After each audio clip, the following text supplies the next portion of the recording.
राधे राधे। कैसे हैं आप लोग? ईश्वर कृपा से आप सब अच्छे होंगे। ईश्वर सबको कृपा बनाए रखे, सबका कल्याण करे। आज हम बताने जा रहे हैं श्रीमद् भागवत महापुराण का द्वितीय स्कंद का 9वां अध्याय। और उसका शीर्षक है ब्रह्मा जी का भगवत धाम दर्शन और भगवान के द्वारा उन्हें चतुर्श्लोकी भागवत का उपदेश। भागवत पढ़ने से पहले हम आपसे कहना चाहेंगे कि यदि आपने हमारे चैनल को सब्सक्राइब नहीं किया तो प्लीज़ हमारे चैनल को सब्सक्राइब जरूर कर लीजिए और बेल आइकन बटन जरूर दबा दीजिए, जिससे कि हमारे आने वाले सारे वीडियोस की नोटिफिकेशन आपके पास पहुंच जाए और आप उसका लाभ उठा सकें। तो यदि आपको हमारी कथा समझ में आ रही है और अच्छी लग रही है तो आप प्लीज़ लाइक और शेयर ज़रूर कर दीजिएगा और कमेंट ज़रूर करिए। आप लोग कमेंट नहीं करते हैं, कम से कम कमेंट करिए तो हमको बताइए कि हमारी कथा आपको कैसी लगी। और आप दुनिया के किस कोने से देख रहे हैं ये भी हमको बताइए, जिससे कि हमको पता चल सके कि हमारे ग्रंथ हैं कहाँ कहाँ सुने जा रहे हैं और कहाँ कहाँ इसका लाभ उठाया जा रहा है, उसके बारे में हमको भी पता चले। चलिए अब चलते हैं भागवत की तरफ।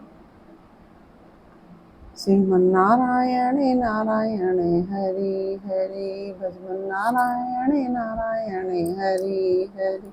तेरी लीला सबसे प्यारी प्यारी हरि हरि। तेरी लीला सबसे न्यारी न्यारी हरि हरि। श्रीमन्नारायण नारायण हरि हरि भजमन्नारायण नारायण हरि हरि। बोलो श्री कृष्ण भगवान की जय। बोलो राधा रानी की जय। श्री सुखदेव जी ने कहा, परीक्षित, जैसे स्वप्न में देखे जाने वाले पदार्थों के साथ उसे देखने वाले का कोई संबंध नहीं होता है, वैसे ही देहादि से अतीत अनुभव स्वरूप आत्मा का माया के बिना दृश्य पदार्थों के साथ कोई संबंध नहीं हो सकता। विविध रूप वाली माया के कारण वह विविध रूप वाला प्रतीत होता है और जब उसके गुणों में रम जाता है तब यह मैं हूँ, यह मेरा है, इस प्रकार मानने लगता है। किंतु जब यह गुणों को क्षुब्ध करने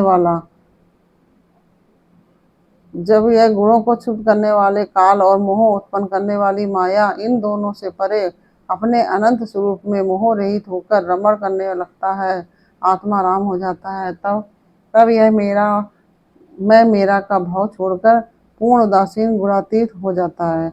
ब्रह्मा जी की निष्कपट तपस्या से प्रसन्न होकर भगवान ने उन्हें अपने रूप का दर्शन कराया और आत्म तत्व के ज्ञान के लिए उन्हें परम सत्य परमार्थ वस्तु का उपदेश किया।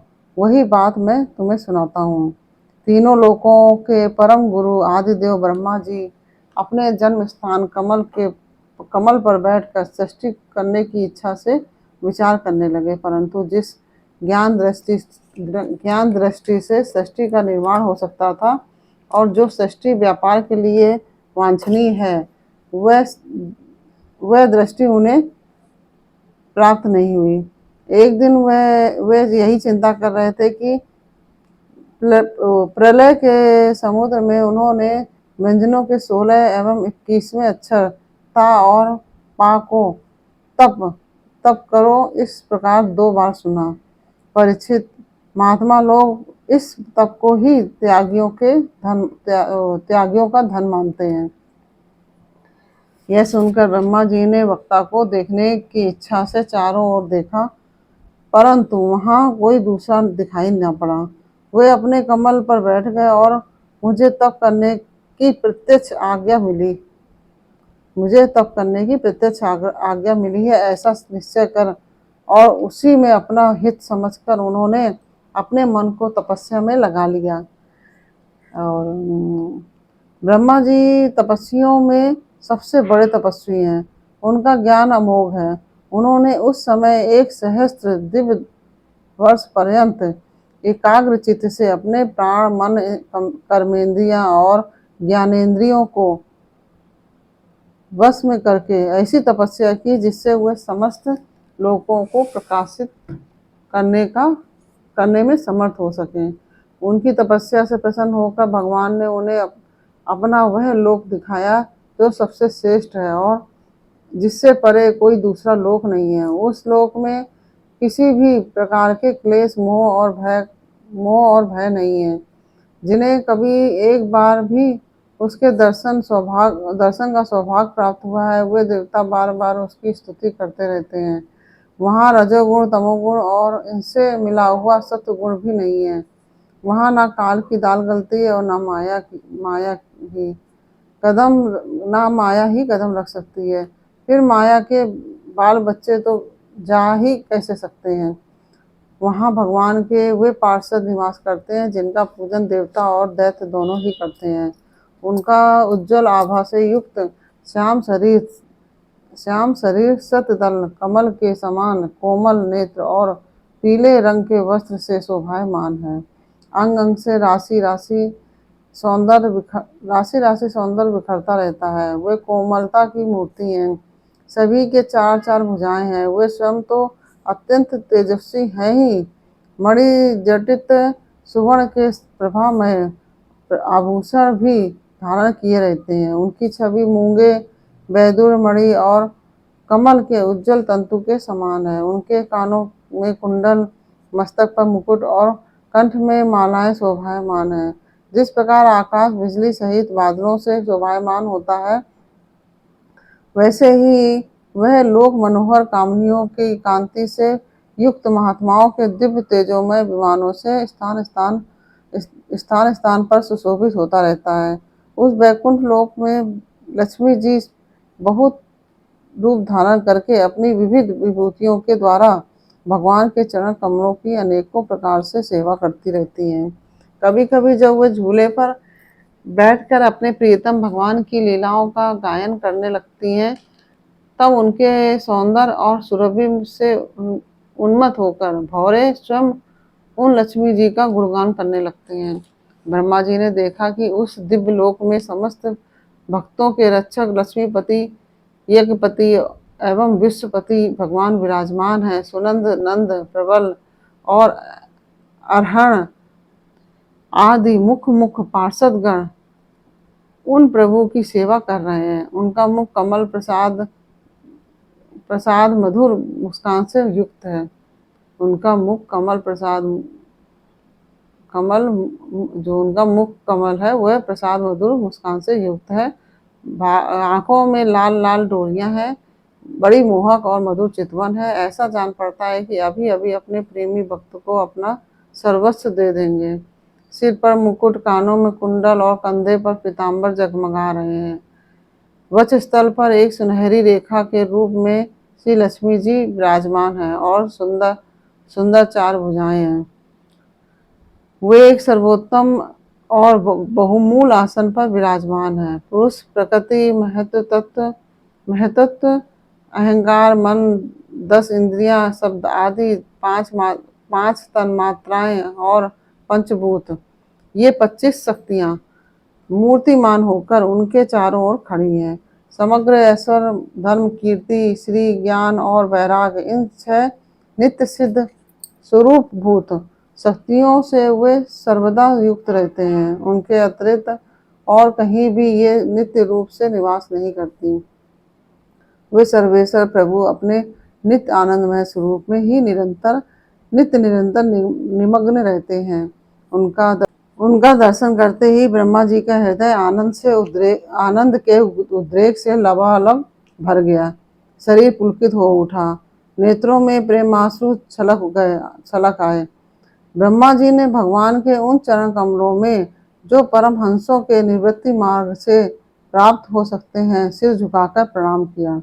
ब्रह्मा जी के प्यारे भगवान अपने प्रिय ब्रह्मा को प्रेम और दर्शन के आनंद में निमग्न, शरणागत तथा प्रजा सृष्टि के लिए आदेश देने के योग देखकर बहुत प्रसन्न हुए। उन्होंने ब्रह्मा जी से हाथ मिलाया और मंद मुस्कान से अलंकृत वाणी में कहा। श्री भगवान ने कहा, ब्रह्मा जी, तुम्हारे हृदय में तो समस्त वेदों का ज्ञान विद्यमान है। तुमने सृष्टि रचना की इच्छा से चिरकाल तक तपस्या करके मुझे भली भांति संतुष्ट कर दिया है। मन में कपट रखकर योग साधन करने वाले मुझे कभी प्रसन्न नहीं कर सकते। तुम्हारा कल्याण हो, तुम्हारी जो अभिलाषा हो वही वर मुझसे मांग लो, क्योंकि मैं मुंह मांगी वस्तु देने में समर्थ हूँ। ब्रह्मा जी, जीव के समस्त कल्याणकारी साधनों का विश्राम पर्यवसान मेरे दर्शन में ही है। तुमने मुझे देखे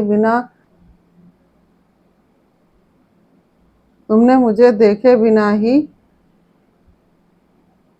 इस उस सूने जल में मेरी वाणी सुनकर इतनी घोर तपस्या की है। इसी से मेरी इच्छा से तुम्हें मेरे लोक का दर्शन हुआ है। तुम उस समय सृष्टि रचना का कर्म करने में किम कर्तव्य विमूढ़ हो रहे थे। इसी से मैंने तुम्हें तपस्या करने की आज्ञा दी थी, क्योंकि निष्पाप तपस्या मेरा हृदय है और मैं स्वयं तपस्या का आत्मा हूँ। मैं तपस्या से ही इस संसार की सृष्टि करता हूँ, तपस्या से ही इसका धारण पोषण करता हूँ और फिर तपस्या से ही इसे अपने में लीन कर लेता हूँ। तपस्या मेरी एक दुर्लंघ शक्ति है, दुर्लभ शक्ति है। और ब्रह्मा जी ने कहा, भगवान आप समस्त प्राणियों के अंतःकरण में साक्षी रूप से विराजमान रहते हैं। आप अपने अप्रतिहत ज्ञान से यह जानते ही हैं कि मैं क्या करना चाहता हूँ। नाथ, आप कृपा करके मुझ याचक की यह मांग पूरी कीजिए कि मैं रूप रहित आपके सगुण और निर्गुण दोनों ही रूपों को जान सकूं। आप माया के स्वामी हैं, आपका संकल्प कभी व्यर्थ नहीं होता। इस जैसे मकड़ी अपने मुंह से जाला निकालकर उससे उससे क्रीड़ा करती है और फिर उससे अपने में लीन कर लेती है, वैसे ही आप अपनी माया के आश्रय लेकर इस विविध शक्ति संपन्न जगत की उत्पत्ति, पालन और संहार करने के लिए अपने आप को ही अनेक रूपों में बना देते हैं और क्रीड़ा करते हैं। इस प्रकार आप कैसे करते हैं, इस मर्म को मैं जान सकूं। ऐसा ज्ञान आप मुझे दीजिए। आप मुझ पर ऐसी कृपा कीजिए कि मैं सजग रहकर सावधानी से आपकी आज्ञा का पालन कर सकूं और सृष्टि की रचना करते समय भी कर्तापन आदि के अभिमान से बंध ना जाऊं। प्रभु, आपने एक मित्र के समान हाथ पकड़कर मुझे अपना मित्र स्वीकार किया है। अतः अब जब मैं आपकी इस सेवा सृष्टि रचना में लगूं और सावधानी से पूर्व सृष्टि के गुण कर्मानुसार जीवों का विभाजन करने लगूं, तब कहीं अपने को जन्म कर्म से स्वतंत्र मानकर प्रबल अभिमान न कर बैठूं। श्री भगवान ने कहा, अनुभव, प्रेमा भक्ति और साधनों से युक्त अत्यंत गोपनीय अपने स्वरूप का ज्ञान मैं तुम्हें कहता हूँ, तुम उसे ग्रहण करो। मेरा जितना विस्तार है, मेरा जो लक्षण है, मेरे जितने और जैसे रूप, गुण और लीलाएं हैं, मेरी कृपा से तुम उनका तत्व ठीक ठीक वैसा ही अनुभव करो। सृष्टि के पूर्व केवल मैं था। मेरे अतिरिक्त न स्थूल था, न सूक्ष्म और न तो दोनों का कारण अज्ञान। जहाँ यह सृष्टि नहीं है वहाँ मैं ही हूँ। मैं हूँ और इस सृष्टि के रूप में जो कुछ प्रतीत हो रहा है वह भी मैं ही हूँ, और जो कुछ बच रहेगा वह भी मैं ही हूँ। वास्तव में न होने पर भी जो कुछ अनिर्वचनीय वस्तु मेरे अतिरिक्त मुझ परमात्मा में दो चंद्रमाओं की तरह मिथ्या ही प्रतीत हो रही है, अथवा विद्यमान होने पर भी आकाश मंडल के नक्षत्रों में राहु की भांति जो मेरी प्रतीति नहीं होती, इसे मेरी माया समझना चाहिए।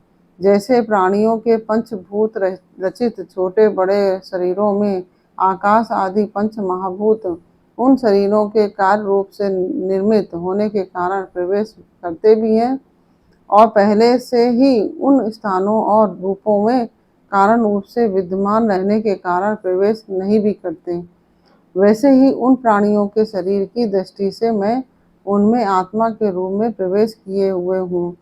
इस आत्मदृष्टि से अपने और आप आत्मदृष्टि से अपने अतिरिक्त और कोई वस्तु न होने के कारण उनमें प्रविष्ट नहीं भी हूँ।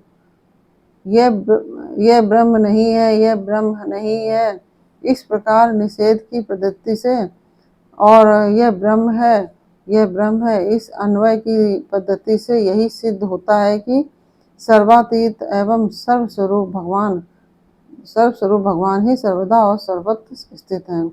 वही वास्तविक तत्व हैं जो आत्मा अथवा परमात्मा का तत्व जानना चाहते हैं। कि उन्हें केवल इतना ही जानने की आवश्यकता है, ब्रह्मा जी, तुम अविचल समाधि के द्वारा मेरे इस सिद्धांत में पूर्ण निष्ठा कर लो। इससे तुम्हें कल्प कल्प में विविध प्रकार की सृष्टि रचना करते रहने पर भी कभी मोह नहीं होगा। श्री सुखदेव जी कहते हैं, लोक पितामह ब्रह्मा जी को इस प्रकार उपदेश देकर अजन्मा भगवान ने उनके देखते ही देखते अपने उस रूप को छिपा लिया। जब सर्वभूत स्वरूप ब्रह्मा जी ने देखा कि भगवान ने अपने इंद्रिय गोचर स्वरूप को हमारे नेत्रों के सामने से हटा लिया, तब उन्होंने अंजलि बांधकर उन्हें प्रणाम किया और पहले कल्प में जैसी सृष्टि थी उसी रूप में इस पृथ्वी की रचना की, उसी रूप में इस विश्व की रचना की। इस एक बार धर्मपति प्रजापति ब्रह्मा जी ने सारी जनता का कल्याण हो अपने इस स्वार्थ की पूर्ति के लिए विधि पूर्वक यम नियमों को धारण किया। उस समय उनके पुत्रों में सबसे अधिक प्रिय परम भक्त देवर्षि नारद जी ने मायापति भगवान की माया का तत्व जानने की इच्छा से बड़े संयम, विनय और सौम्यता से अनुगत होकर उनकी सेवा की और उन्होंने सेवा से ब्रह्मा जी को बहुत ही संतुष्ट कर लिया। परीक्षित, जब देवर्षि नारद ने देखा कि मेरे लोक पितामह पिताजी मुझ पर प्रसन्न है, तब उन्होंने उनसे यही प्रश्न किया कि जो तुम मुझसे कर रहे हो। उनके प्रश्न से ब्रह्मा जी और भी प्रसन्न हुए। उन्होंने यह 10 लक्षण वाला भागवत पुराण अपने पुत्र नारद को सुनाया और जिसका स्वयं भगवान ने उन्हें उपदेश किया था। परीक्षित, जिस समय मेरे परम तेजस्वी पिता सरस्वती के तट पर बैठकर परमात्मा के ध्यान में मग्न थे, उस समय देवर्षि नारद जी ने वही भागवत उन्हें सुनाया। तुमने मुझसे जो यह प्रश्न किया है कि विराट पुरुष से इस जगत की उत्पत्ति कैसे हुई है, और तथा दूसरे भी जो बहुत से प्रश्न किए हैं, उन सबका उत्तर मैं उसी भागवत पुराण के रूप में देता हूँ। और इस प्रकार यह 9वां अध्याय पूर्ण हुआ। और आपको हमारी कथा कैसी लगी ये आप ज़रूर बताइए और लाइक शेयर ज़रूर कर दीजिए अगर आपको अच्छी लगी। श्रीमन नारायण नारायण हरि हरि, भजमन नारायण नारायण हरि हरि, तेरी लीला सबसे प्यारी प्यारी, हरि हरि तेरी लीला सबसे न्यारी न्यारी, हरि हरि श्रीमन नारायण नारायण हरि हरि। राधे राधे।